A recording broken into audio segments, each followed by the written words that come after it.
na exposición Camiño Doce, na que este ano se estaba percorrendo o Camiño de Santiago, pero de Silviño, alto, non sei que, as banderetadas que no camiño caen moitas, porque o peregrino tamén, estamos con un mestre pasado da Galiza,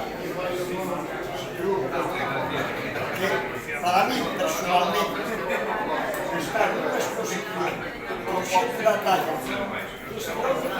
é o maior galardón que pode recibir, é activismo. A señora Lima,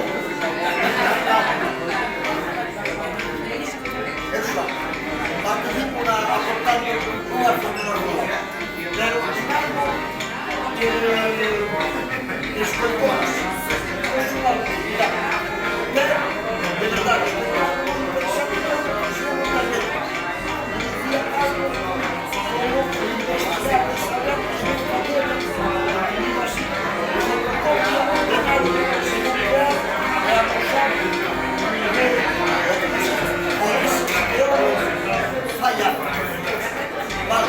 e eu vou aproveitar a súa mensaxe para os próximos caminos aportar a cultura.